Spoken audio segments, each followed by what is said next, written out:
Hi. Hi, it's great to see you. Thanks for joining me today on my morning walk.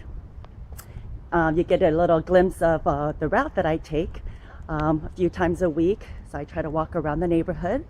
So, anyways, yeah, you know what? This thought came in my mind the other day. Just recently, one night, I went out in back of my garage to go to the mailbox to walk over there. And then all of a sudden, I saw my sons, Jason and Jordan, Jordan 16.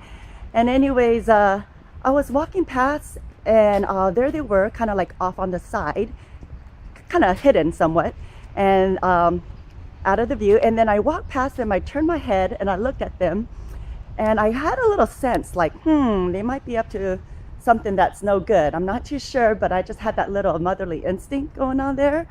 And so then I went to the mailbox, turned around, and walked right past them again. And I just looked at over on the side, and I said, I was once a teenager, and just smiled and just went off my way. And I just laughed. So that thought in my mind, I said, okay, I was once a teenager. I'm sure all of you were once a teenager, or you might have children that are teenagers right now. So anyways, I was thinking, I'll go ahead and share with you guys as I walked this morning that, how was it for you when you were a teenager? I like to share with you a little story. When we're teenagers, we tend to take a lot of risks and chances, and we're full of life, and we're only teenagers once in our life, actually. So I was very naive when I was growing up. My mother, we had a language barrier, so she didn't really teach me too many things. So I was very naive, gullible, trusting, carefree, taking a lot of chances and risks in life. So one day, right after beauty school, I was 18 years old, so I started working at a hair salon as an assistant. And back then I had a car, a Volkswagen, silver Volkswagen Dasher, a used one, stick shift. My father taught me when I was 16 how to drive stick shift, and I've been driving ever since. All my cars have been stick shift. So anyways, one day when I was at work, I went down outside to get something to eat.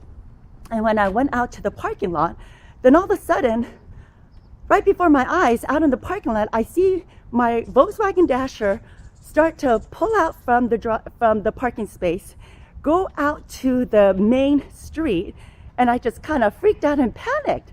I said, oh my God, somebody is like stealing my car right before my eyes. So then I just was walking, and what do I do right now? I was 18 years old. And then there was this car that was approaching, passing by actually, a green BMW, and a nice wholesome looking middle-aged man that was driving. So I just kind of tapped at his window, and I said, and I just opened his door and plop and sat right there on the passenger seat. And I pointed and I said, follow that car. It's kind of like a movie scene. I was just so not thinking, bold, dangerous, risky, chance, but my focus was, somebody's stealing my car, we can catch up to it right now. So he was a nice man. And we went out to the main street, and I'm like, oh, there's my car right there. About 5 or 6 cars down. Oh my God, I'm freaking out. I can't believe somebody's stealing my car right now. So then he was just very calm, nice gentleman.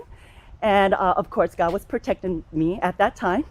So then as we were going, we went to a couple of stoplights, and I said, oh, I see it right there. Let's catch up. I can't believe somebody's taking my car. And finally, we caught up, and we went to a stoplight, and I recognized the driver. It was my sister. For some strange reason, she had an extra key to my car. She borrowed my car without even telling me. Of course, back then, there were no text messaging with our phones. And she just took off with my car, borrowing it for a little while, and then she was planning to bring it back. So I looked at the man, and I said, thank you very much. Opened the passenger door, and then just walked right there in the middle of the street and knocked up my sister. And I said, open the door. And I walked in, and I freaked out. I said, I cannot believe you just took my car. So anyways, that was a crazy experience that I like to share with you when I was a teenager, taking risk, passionate about things in life, having teenagers. If you have teenagers, let them be. We only have one life to live, and a lot of things that we experience and do in life is a part of growing up. So, so I just want to share with you that experience. And, you know, just the thought of teenagers when we're young. Remember back when you were a teenager, everything was very light and carefree, hopefully. And we took more risk and we're a lot more daring. So, so then we just, let's just not lose that passion. Somewhere in the Bible, it says, let's not lose the passion and the zeal for life. You know, we may have passions for our work, our hobbies, sports, whatever kind of interest that we have. Let's not lose it, okay? When we get a little older, sometimes we tend to forget. And especially, let's not lose our passion for God. Keep that fire stirring within our heart and just live this glorious life that He's given to us and stay young at heart. Okay? So anyways, I hope you like this message today, that I was once a teenager, yes. So stay tuned and please subscribe to Lisa Cho YouTube channel and share with friends. And until we meet again, see you next time. Bye-bye.